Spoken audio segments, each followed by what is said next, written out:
और अब जनता को वापस विश्वास हुआ कि वसुंधरा राजे ही राजस्थान का विकास कर सकती है, राजस्थान राज्य को अग्रणी राज्यों में लाकर खड़ा कर सकती है। मेट्रो प्रोजेक्ट का जहाँ सवाल है, मेट्रो प्रोजेक्ट में कई धांधलियाँ हुई है, हम मॉनिटरिंग कर रहे हैं और मॉनिटरिंग करने के बाद में मेट्रो प्रोजेक्ट भी वापस जल्द ही तैयार करेंगे।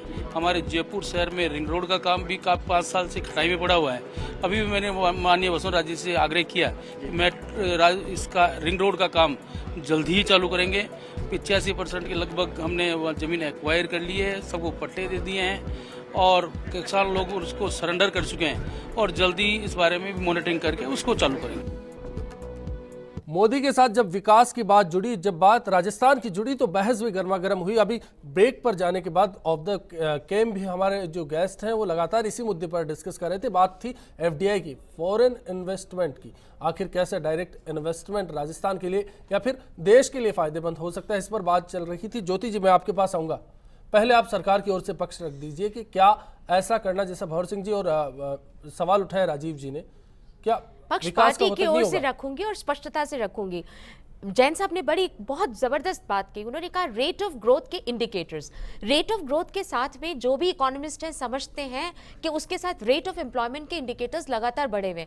हर 1% 5 लाख एडिशनल रोजगार क्रिएट करता है, इसको याद रखना चाहिए। ये पहली बात। दूसरी महत्वपूर्ण बात एफडीआई पर है। पूरा पर्सपेक्टिव ही गलत पेश किया गया। एफडीआई इन रिटेल का मतलब है यहाँ के 5 करोड़ व्यक्तियों के रोजगार समाप्त करना। हम एफडीआई के विरोधी नहीं हैं। हम प्रत्येक सेक्टर में जो तकनीकी गहनता के क्षेत्र हैं उनमें एफडीआई को बाहें बढ़ा के समर्थित करते हैं। पहले से किया हमने टेलीकॉम सेक्टर, लेकिन कहा था इसको रिव्यू किया जाएगा। रिटेल प्लीज, मैं आपको बार बार कह रही हूँ, FDI in retail multi brand, ये पूरा का पूरा अलग विषय है। आनंद शर्मा जी ने डीपीआईपी में जो प्रपत्र लिखे उसको मैं 5 साल से फॉलो कर रही हूं और उससे ये जो प्रयोग जहां जहां भी हुए, लैटिन अमेरिका में, मेक्सिको में, चिली में, जहां भी ये प्रयोग हुए असफल हुए, जनता ने तकलीफ पाई, किसानों ने तकलीफ पाई और लगातार उनके प्राइस जो लेने की किसानों की बात है ज्योति जी, किसानों की बात है, राजस्थान की बात है। एक और मुद्दा है सबसे जुड़ा हुआ है, बात है बिजली की, बात है पानी की।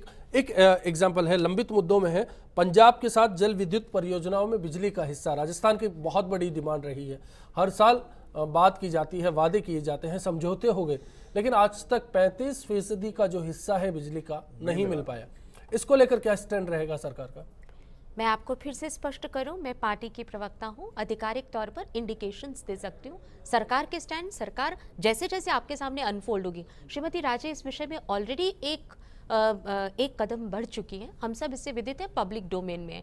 लेकिन महत्वपूर्ण बात यह कि जैसे जैसे संघ राज्य संबंध, अंतरराज्य संबंध, ये जो कंसेंसस बिल्ड करने की राज्यों से विवाद का मसला है, इसलिए यही मैं कह रही हूँ ना कि जब तक अभी आपने नेशनल डेवलपमेंट काउंसिल को हमने रिवाइव करने की बात की, अगर घोषणा इन लंबित मुद्दों के साथ अगर एक स्लाइड आप घोषणा पत्र के मुद्दों की चला दें तो इसमें से 70% चीजों का तो आपको इंस्टेंट जवाब मिल जाएगा। ठीक है, इस पर बात करेंगे। कॉलर हमारे साथ बीच में जुड़ चुके हैं, टॉक से हैं महावीर गुजर साहब। बताएं महावीर जी। हेलो सर, नमस्कार। जी बताएं। नमस्कार सर, नमस्कार। मैं ज्योति जी नमस्कार। मैं आपसे पूछना चाह रहा था कुछ सवाल। जी बताएं सवाल अपना। हाँ सर, ऐसा है, कक्षा 1 से 10 तक राजस्थान में कला शिक्षा चलती है, विषय है, लेकिन 1992 से लेकर एक भी कला शिक्षक नहीं है और गणित के, हिंदी के टीचर उनमें नंबर दे रहे हैं। तो इनसे पूछना चाहता हूँ कि कक्षा 1 से 10 तक कला शिक्षक लगाएंगे कि? ज्योति जी, मेरी शिक्षा मंत्री के अधिकार क्षेत्र का विषय है। वसुंधरा जी ने सुराज संकल्प यात्रा के समय ही स्पष्ट कर दिया था, जहां जहां शिक्षकों की समस्याओं में दिक्कत है, और अभी पूरा के पूरा रिव्यू इस विषय पर चल रहा है। आपके कॉलर को मैं आश्वस्त करती हूं, जहां जहां गुणवत्ता की दृष्टि से जो जो शिक्षा में करना है हम प्रतिबद्ध हैं। पहली बार हमने कहा था, दरअसल यही प्लेटफॉर्म है जहां दर्शक प्रतिबद्ध है, कहीं ना कहीं अपनी जो जिज्ञासाएं हैं, सवालात हैं, उनका जवाब पा सकते हैं। भंवर सिंह जी, जो पड़ोसी राज्यों से मुद्दे हैं, पानी के विवाद लगातार रहे हैं, गंगानगर में बात की जाए, हनुमानगढ़ में बात की जाए, लगातार हम हर साल देखते हैं कि जितने पानी की डिमांड होती है उतना मिलता नहीं, और जब डिमांड नहीं होती, जब फसल उगाने का वक्त नहीं होता, तब फिर ओवरफ्लो पानी आता है, नहरें डैमेज हो जाती है। एक बुनियादी विकास का मुद्दा है, क्योंकि किसान से ही विकास की एक कड़ी शुरू होती है। आपकी पार्टी के राज, आपको ध्यान भी होगा कि वसुंधरा जी के राज में किसानों को गोलियां खानी भी पड़ी है पानी के लिए। वहाँ पर जब पानी मांग रहा था किसान, तो ये सरकार वसुंधरा जी की ने गोलियां दे के उनको जो है पहुँचा। ज्योति किरण जी सुन लें, है ना, अंगली उठाने से कोई नहीं, जो सच्चाई है वो सच्चाई है। और हमने आंदोलन किया, बहुत बड़ा आंदोलन हुआ रावला गरसाना का, जो पूरा देश जानता है, क्योंकि पानी के लिए था। किसान पानी मांगता तो गोली मिलती है। तो सरकार डेवलपमेंट की बात करती है, लेकिन किसका डेवलपमेंट करना चाहती है? किसान पानी मांगे। 2.5 लाख किसानों ने देश में आत्महत्या की है। क्यों? आज भी आत्महत्याएं हो रही है कर्जे के कारण। क्यों? उसको उसकी फसल का उचित मूल्य भी नहीं मिल रहा, समय पे उसको पानी नहीं मिलता। आज जो है खाद्य जो है वो इतनी तेजी से रेटें बढ़ी है खादों की, जिसकी हद नहीं है। लेकिन उसकी जो सरकार के द्वारा रेट बढ़ाई जानी चाहिए उसके उचित मूल्य की, वो 50 रुपये बढ़ाते हैं, खाद पे 500 रुपये बढ़ गए। तो क्या सरकार राजस्थान की या जो अभी गवर्नमेंट आई है वो कुछ करेगी किसान के लिए इस तरह से कि उनको सस्ते खाद, उनको बीज, क्या उनको पानी देगी? ग्रोथ तो तभी संभव होगी जब आम लोगों, आम किसान को आप प्रोटेक्ट करेंगे। लेकिन आज किसानों को प्रोटेक्ट नहीं किया जा रहा। पूंजीपतियों को 5 लाख करोड़ की छूट दी जाती है देश के अंदर, लेकिन किसानों के ऊपर लादा जाता है बोझ उल्टा। ये सरकार ने किया है, ये प्रैक्टिकल डाटा है। राजस्थान की सरकार भी कोई अछूती नहीं है पिछले 5 साल की। आज ये गिना दे मुझको कि हमने पिछले 5 साल में क्या डेवलपमेंट कर गए थे और क्या पीछे छूट गया है। बातें करना अलग बात है, लोगों को लुभावने नारे देना अलग सब्जेक्ट। जैन साहब, जो बातें कह रहे हैं भंवर सिंह जी, क्या लगता है विकास सिर्फ एक तरफा है? एक तरफा ये पूरे देश की घटनाएं क्या हुई पिछले समय में उसका वर्णन कर रहे हैं। 2.5 लाख किसानों ने आत्महत्या की। आज ये वो प्रश्न, वो बात है, दुखदाई है, पीड़ा सबको है। लेकिन आज अगर आप मोदी जी के उस व्यक्तित्व को पढ़ें जिसमें किसान की पीड़ा को उन्होंने व्यक्त करते हुए उन्होंने कहा था, किसान वो क्या किसान है जिसके पास जानवर नहीं। उनका कहने का अभिप्राय ये है कि आज कृषि की जो परिभाषा है उस परिभाषा को थोड़ा विस्तृत करना पड़ेगा। कृषि के साथ हमको पशुपालन भी जोड़ना पड़ेगा। कृषि का मतलब केवल खाद्यान्न पैदा करना नहीं है, मसाले पैदा करना नहीं है। खेती का मतलब है, कृषि का मतलब है animal husbandry, poultry, fisheries, fruticulture, vegetable, herbal medicine. और इसको विस्तृत रूप में अगर हम लेते हैं तो हमारा कृषि प्रधान देश भी है और राजस्थान भी है। एक किसान केवल 2 फसलों पर मुनसर करता है, ये बड़ी इकोनॉमी पे असर डालने वाली बात है।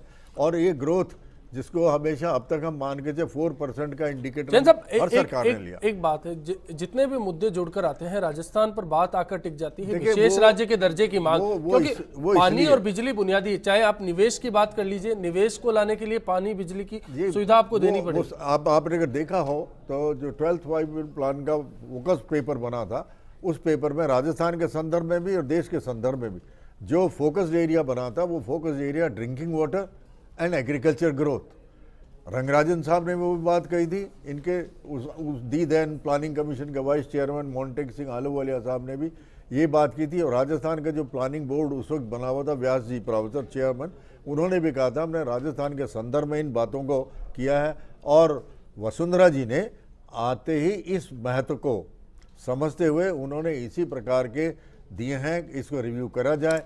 इंडस्ट्रियलिस्टों से भी बात हुई है कि टैक्स पॉलिसी कैसी हो, 2004 से 2011 के बीच। और जहां तक दिल्ली का प्रश्न है और राजस्थान का दिल्ली से मांग का प्रश्न है, यातायात की व्यवस्था, रेल यातायात, आज के दिन भी 1/3 पोर्शन जो 5600 किलोमीटर हमारी मीटर गेज थी, वो आज भी पूरी यूनी गेज में परिवर्तित नहीं हुई है। आज ये भी एक मुद्दा है। अनूप जी, मैं आपके पास आऊंगा। 2004 से 2011 के बीच कृषि कारोबार की अगर बात की जाए तो करीब 35 लाख के आसपास की गिरावट यहाँ की गई है। दूसरी बात है योजनाओं की, योजनाएं बन जाती हैं। 12वीं पंचवर्षीय योजना का जिक्र किया जैन साहब ने, यहाँ पर बहुत लंबा चौड़ा ब्यौरा दिया गया। लेकिन क्या सरकार जितनी योजनाएं बनाती है इम्प्लीमेंट कर पाती है? आपको क्या लगता है? और इम्प्लीमेंट अगर नहीं कर पाती, कमजोरियां कहाँ होती है? इन चीजों को लेकर आप एक कारोबारी के लिहाज से क्या सोचते हैं? एग्रीकल्चर सेक्टर में सबसे बड़ी कमी यह है, आज भी हम मानसून डिपेंडेंट हैं। आज भी हमारे प्राइम मिनिस्टर्स की तरफ से स्टेटमेंट आता है कि इस साल मानसून अच्छा होगा तो हमारी जीडीपी बढ़ जाएगी। यानी कि हमने जो बेसिक इंफ्रास्ट्रक्चर है, जो इरिगेशन सिस्टम का होना चाहिए, जो कृषि को सपोर्ट करने का इंफ्रास्ट्रक्चर है, वो अभी भी नेचर डिपेंडेंट है। ठीक है, नेचर की डिपेंडेंस कभी खत्म नहीं हो सकती। राजस्थान में भी ऐसा ही है। राजस्थान में भी ऐसा ही, बिल्कुल। जो एक नदियों को जोड़ने की बात शुरू की गई थी, अगर उस नदियों को जोड़ने का कार्यक्रम किया जाए और ये हम कंट्री के रिसोर्स को एक माने, गंगा का पानी राजस्थान का भी है, चंबल का पानी मध्य प्रदेश का भी है, राजस्थान का भी है, महाराष्ट्र का भी है। हर नदी को अगर आपस में जोड़ लिया जाएगा तो कृषि में एक ओवरऑल डेवलपमेंट। रावी, सतलज और व्यास के पानी पर भी राजस्थान का हम लोग तो यूरोप ने सारी बाउंड्रीज तोड़ दी, फ्रांस, जर्मनी, स्विट्जरलैंड, इटली में कोई बाउंड्रीज नहीं है, सब एक दूसरे से मिलजुल गए। और आज हम अपने इंडिया में ही स्टेट्स की बाउंड्रीज बनाए जा रहे हैं। हमको हमारे रिसोर्स पे एक रूपता से सोचना होगा और कंट्री को एक संगठित होकर विश्व के सामने पेश करना पड़ेगा, तब विकास होगा। किसी इसके लिए मोदी को काम करना पड़ेगा और राज्य सरकार को इंफ्रास्ट्रक्चर काम पे करना पड़ेगा जी। सबसे इंपॉर्टेंट सेक्टर जो नरेंद्र मोदी जी को एड्रेस करना है वो इंफ्रास्ट्रक्चर है। अगर हम कंट्री के इंफ्रास्ट्रक्चर को तैयार कर लेंगे, चाहे वो वाटर मैनेजमेंट हो, चाहे वो रोड मैनेजमेंट हो, चाहे वो ट्रेन मैनेजमेंट हो, ये जब तक इंफ्रास्ट्रक्चर तैयार नहीं होगा हमारे सेक्टर्स ग्रो नहीं कर जी पाएंगे। बिल्कुल, एक बड़ा सवाल है और मोदी को इस चुनौती से पार पाना होगा, तभी राजस्थान के विकास में एक और कदम बढ़ पाएंगे। वक्त हो चला एक और ब्रेक का, कुछ ही पलों में लौटते हैं। उम्मीद पूरी है नरेंद्र मोदी की अहमदाबाद में जो गुजरात में कार्यशैली है उसकी साधारण आदमी तारीफ कर रहे हैं और इसी आधार पर इनको प्रधानमंत्री प्रपोज किया गया था। हमारा जो प्रदेश है राजस्थान, ये बंजर भूमि की वजह से और उजड़ी भूमि है या पानी की कमी है, रेगिस्तान है, तो उपज कम होती है हमेशा से और बारिश कम होती है और प्रदेशों से पिछड़ा हुआ है। जी बिल्कुल दिला सकेंगे, क्योंकि वह प्रधानमंत्री बने इसी उम्मीद से बने, क्योंकि जनता ने उन पर विश्वास किया है तो वह जरूर बन पाए।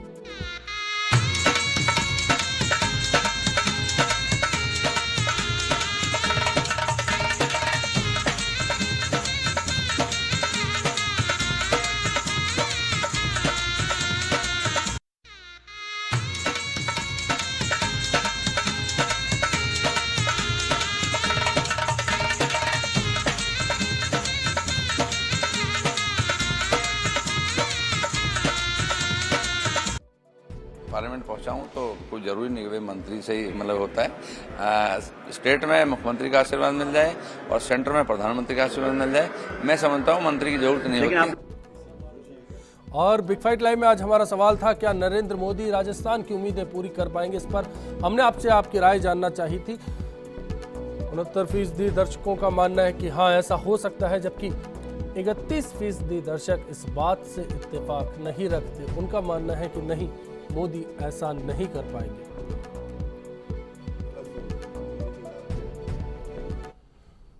ज्योति जी, मैं आपके पास आऊंगा।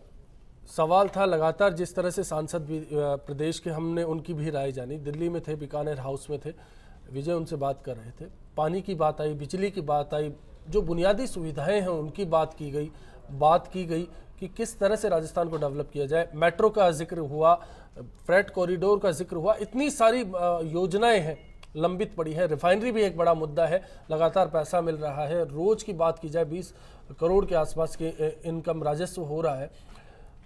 देश का 30% तेल अब राजस्थान से निकाला जा रहा है, उसके बावजूद भी राजस्थान की उम्मीदें हैं, हर बार की तरह देखना पड़ रहा है। तो ये कड़ी जोड़ने वाली जो बात है, क्या केंद्र से जोड़ पाएंगे नरेंद्र मोदी से? ये तालमेल जो मांगे हैं पुख्ता तरीके से रखकर क्या विकास कर पाएंगे?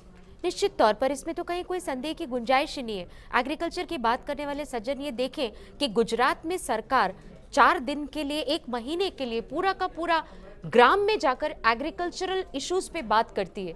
ये गुजरात में rate of growth of agriculture है, उसको देख लेते। मध्य प्रदेश में देख लेते, अलग है, राजस्थान में पानी बिजली उतना नहीं है। छत्तीसगढ़ में देख लेते, कहीं पर भी देख लेते गुजरात का एग्रीकल्चर। आप चुप रहिए, बात सुन लीजिए। बाबर सिंह जी, देखिए महत्वपूर्ण बात ये है, एग्रीकल्चर में नंबर 1 कंट्री में नहीं, नंबर 1 कंट्री आज गंगानगर मैंने किसी के गंगानगर में पानी है तो ग्रोथ हो रहा है, जहाँ पानी मिलेगा ग्रोथ होगी एग्रीकल्चर। देखिए हमारे यहाँ तो ज्यादा डेजर्ट पड़ा हुआ है। इस बहस में ना उलझे, दर्शक का समय जाया हो रहा है। आज गुजरात को हिंदुस्तान नहीं है, बात कर लेते हैं। मेरा पॉइंट ये कहने दीजिए मैडम, मेरा कहने का मतलब गुजरात ही केवल हिंदुस्तान नहीं है, बाकी देश। ज्योति जी, मैं पहले आपको रोककर माफी चाहूंगा, वक्त काफी कम है, दर्शकों को काफी कुछ जानना है। एक शानदार पैनल हमारे साथ है, दर्शकों की इच्छा है कि उनसे काफी कुछ जानने की क्या उम्मीदें हो सकती है। जैन साहब, टैक्सेस की बात है, मोदी ने जो वादा किया, सामान टैक्स की बात की थी, क्या लगता है आपको? देखिए, मुझे लगता है कि GST, general goods and service tax, GST फौरन मेरे ख्याल से शीघ्र से शीघ्र मोदी जी लेके आएंगे, क्योंकि अब लगता है ज़्यादातर स्टेट्स भाजपा की रूल्ड स्टेट है और जो चंद स्टेटें बनी हैं शायद उनकी भी स्थिति पॉलिटिकली, मैं ज़्यादा पॉलिटिकल पंडित नहीं हूँ, लेकिन फिर भी मुझे लगता है कि शायद ज़्यादातर स्टेट्स भाजपा गवर्न स्टेट्स होंगी। जीएसटी के आ जाने से जो स्टेट डिफरेंट स्टेट्स के ऊपर जो वैट की समस्याएं हैं ये कहीं हद तक मिट जाएगी। लेकिन मेरा ये भी मानना है जब तक वैट नहीं आता, मैं एक एनालिसिस अगर आप करेंगे जी। 2 पीरियड का, मैं कोई क्रिटिसिज्म वाली बात किसी की नहीं करना चाहता, ना कोई पॉलिटिकल एनालिसिस करना चाहता हूँ, लेकिन कुछ फैक्ट्स मुद्दे हैं। अगर आप देखें टैक्स की ग्रोथ 2003 से लेकर 8 तक 26% टैक्स की ग्रोथ रही है, और इन्फ्लेशन की टेंडेंसी होते हुए भी ये जो पीरियड पिछला पीरियड गया है 8 से 13 का पीरियड, उसमें 17-18% से ज़्यादा ग्रोथ नहीं हुई। क्यों नहीं हुई? उसका रीज़न यही है कि हमने कभी भी नेबरिंग स्टेट के साथ में रैशनलाइजेशन नहीं किया। और टैक्स का अभी आपको एक उदाहरण मैं देता हूँ, एक इंडस्ट्री के ऊपर रॉ मटेरियल के ऊपर 5% टैक्स था। आपका ऐसे सरकार को क्या सुझाव होगा, कैसे राजस्थान को फायदा मिलेगा? मुझे अभी देखिए थोड़े से दिन हुए हैं, वसुंधरा जी ने अभी एडमिनिस्ट्रेटिव अथॉरिटी जो ब्यूरोक्रेट्स हैं और खास करके फाइनेंस डिपार्टमेंट वाले इंडस्ट्री का इंटरेक्शन हर वर्ग का कराया है, और उसमें प्रतिवेदन इसी प्रकार के गए हैं, और ऐसा लगता है कि पॉजिटिव रुख है। ये मिस मैचेज जो हैं और जो कानून के लीगल जो फ्रेमवर्क जो टैक्स का स्ट्रक्चर है प्रोवाइडेड जिसमें एक इंटरप्रिटेशन के अंदर एक डिस्क्रिशनरी पावर एक ब्यूरोक्रेट को मिलता है, वो सब जाने वाले हैं। दो महत्वपूर्ण बातें क्योंकि इसमें वो डालनी चाहिए। जैसा मैं मानता हूं कि उनका conclusion के इंटरेक्शन लिए का आप ही जो के पास सिस्टम आऊंगा, है, एक सेकंड सर, इंटरेक्शन देखिए व्यक्ति से जो जिस संबंधित से जितना इंटरेक्शन आप सरकार का और उस व्यक्ति वर्ग विशेष का होगा, मेरे ख्याल से योजना के क्रियान्विति में और योजना को बनाने में एक सकारात्मक रुख रहेगा। और ये युग फिर पुनः चालू हुआ है, जैसा पूर्व अनुभव के आधार के ऊपर मैं कह सकता हूँ। जी अनूप जी, आपकी तरफ से क्या सुझाव होगा पूरे स्ट्रक्चर को देखते हुए, चाहे राज्य सरकार हो या मोदी सरकार हो, राजस्थान के डेवलपमेंट की बात की जाए, विशेष दर्जा ना मिले क्योंकि इतना आत्मनिर्भर राजस्थान हो जाए? देखिए, सबसे पहले राजस्थान के जो खुद के नेचुरल रिसोर्सेज हैं उसको टैप करने की ज़रूरत है। आज हमारा जो इंडस्ट्रियल बेस है वो हमारे नेचुरल रिसोर्स को आइडेंटिफाई नहीं कर रहा है। राजस्थान में सबसे ज़्यादा सिलिका मौजूद है, हम उस सिलिका का प्रोडक्शन ग्लास में कर सकते हैं। पूरे चाइना में कम से कम 1000 यूनिट्स लगे हुए हैं ग्लास प्रोडक्शन और सिरेमिक्स की, और इंडिया में वैसे 40 नहीं है, जबकि हमारे पास सिलिका कंटेंट बहुत है। राजस्थान में बहुत नेचुरल रिसोर्सेज हैं जिसको हम मैन्युफैक्चरिंग में ला के राजस्थान की इकोनॉमी को ग्रो कर सकते हैं। इसी आपको तरीके लगता से नहीं रिफाइनरी को लेकर जो काम अब तक अंजाम पहुंच जाना चाहिए था नहीं हुआ, उसके कारण कम से कम वेस्टर्न जो राजस्थान है वहां तो डेवलपमेंट? देखिए, सबसे पहले डेवलपमेंट और पॉलिटिक्स को अलग रखना चाहिए। हमारे मेजर डेवलपमेंट स्कीम्स पॉलिटिक्स में फंस के रह जाती हैं, और ये सबसे बड़ी हमारी सोच को बदलना होगा। डेवलपमेंट स्कीम्स जैसे आज रिफाइनरी में भी कुछ ना कुछ पॉलिटिक्स चलती रही और वो डिले होगा ज़रूर, सबने अच्छी पहल की, हर जना आके अपनी कोई ना कोई कोशिश करता है। रिफाइनरी का फ़ायदा राजस्थान को मिलना चाहिए और इसकी और व्यापक रूप से मार्केटिंग करनी चाहिए। इसकी व्यापक रूप से जो बड़ी कंपनीज़ यहाँ आना चाहती हैं राजस्थान में, रिफाइनरी से जुड़ के उनके कई सेकेंडरी एस्टेब्लिशमेंट्स हैं, उसको अभी से हमें प्रोग्राम बना के लाना पड़ेगा। जो रिफाइनरी के ऊपर डिपेंडेंट इंडस्ट्रीज़ हैं वो दूसरे राज्यों में लग जाएं, उससे पहले हमें उनको टैप करके राजस्थान में लगाना होगा। इसी तरीके से हमको टूरिज्म सेक्टर को, राजस्थान बहुत स्ट्रांग है, हमको ग्लोबल टूरिज्म के लिए जाना पड़ेगा। हमारा एडवर्टीजमेंट आज विदेशों में राजस्थान टूरिज्म का एडवर्टीजमेंट होना चाहिए, जिससे लोग अट्रैक्ट होकर राजस्थान में आए, क्योंकि राजस्थान की इकोनॉमी काफ़ी हद तक आज भी टूरिज्म से गवर्नड है। चाहे उसका ज्वेलरी उद्योग हो, चाहे उसके हैंडीक्राफ्ट उद्योग हो, ये सारे उद्योग इससे जुड़े हुए हैं। जी बिल्कुल। बाबर सिंह जी, क्लोजिंग टाइम हो रहा है, बहुत छोटे में आपसे जानना चाहूँगा, सरकार क्या कर सकती है किसान के लिए, गरीब के लिए, छोटे से में? उनको देखो, जन कल्याणकारी योजनाओं को और अगर सपोर्ट नहीं करेंगे, जैसे आज उद्योगपतियों को सपोर्ट करते हैं, वैसे किसान को और आम आदमी को सरकार को सपोर्ट करना होगा। उसका जीवन स्तर जब तक आप नहीं उठा पाएंगे, कंट्री की ग्रोथ एक तरह से कोई मायने हो ही नहीं सकती किसी भी हालत में। आप सोचें कितना भी कि देश की 80% आबादी के लिए हम कुछ नहीं करें, जन कल्याण की योजना नहीं बनाए, गरीबों के विकास के लिए हम उनकी मदद नहीं करें। आज बच्चे राजस्थान में 1/3 बच्चे स्कूल नहीं जा पाते। राजीव, आप क्या कहना चाहिए? देखिए, छोटी छोटी बातें हैं, 3 राष्ट्रीय स्तर की बातें, छोटे बता दीजिए। इनके पास पूरा बहुमत है, महिला के अधिकार के लिए महिला आरक्षण बिल लंबे समय से पेंडिंग है, उसको पूरा करना चाहिए। इसके अलावा सबको स्वास्थ्य, जो राजस्थान में जिस तरह की योजना शुरू हुई थी, निःशुल्क दवा की निःशुल्क जांच की, वो पूरे देश में लागू करनी चाहिए। सबको अन्न, हमने योजना शुरू करी थी, उसको पूरा करें। राजस्थान की खास मांग है कि राजस्थान में जयपुर में मेट्रो प्रोजेक्ट शुरू हुआ था, बाड़मेर के अंदर रिफाइनरी शुरू हुई थी, और राजस्थान को सोलर हब बनाया जाए, इसके बारे के अंदर मोदी जी को काम करना चाहिए। जी ज्योति जी, रिफाइनरी से जुड़ा सवाल है। लीलाना और पचपदरा के बीच ये रिफाइनरी अभी तक उलझी हुई मानी अभी जाती है। आपको उन्होंने स्पष्टता से बताया पॉलिटिक्स और इसको अलग अलग क्या ऐसा रखा जाएगा? मैं यही जानना चाह रहा हूं सुनिए आपसे। ना, हमने वित्त आयोग के जो मुद्दे की बात है वो बताऊंगी। वित्त आयोग के समक्ष सरकार ने एक सुस्पष्ट मेमोरेंडम रखा, वित्त आयोग ने उस मेमोरेंडम की तारीफ की, उस आधार पर हमारी प्रक्रिया ऑलरेडी चल रही है, जिसमें इन्होंने स्वास्थ्य के कंसिडरेशंस कहे वो इंक्लूडेड है, इंफ्रास्ट्रक्चर के कहे वो इंक्लूडेड है, रिफाइनरी के विषय में हम अपना स्टैंड पहले ही स्पष्ट कर चुके हैं। महत्वपूर्ण बात, पिछले वित्त आयोग में रघुराम राजन कमेटी की रिपोर्ट क्यों नहीं ये लोग करवा पाए, उसके पीछे महत्वपूर्ण कारण है। आज अगर आप देखिए, नेट पे जाके देख लीजिए, जो चतुर्वेदी साहब प्लानिंग कमीशन के मेंबर है, उन्होंने सुस्पष्ट कहा कि हम रघुराम राजन कमेटी की रिपोर्ट मानने को प्रतिबद्ध नहीं। कांग्रेस में यही एडमिनिस्ट्रेटिव डेफिसिट है जिसको हम केंद्र में दूर करने की क्षमता पैदा करें। जी बिल्कुल, आज काफी खूबसूरत बहस रही। इस बहस में आए सभी मेहमानों का हम यहाँ शुक्रिया अदा करेंगे। आज इस चर्चा में इतना ही।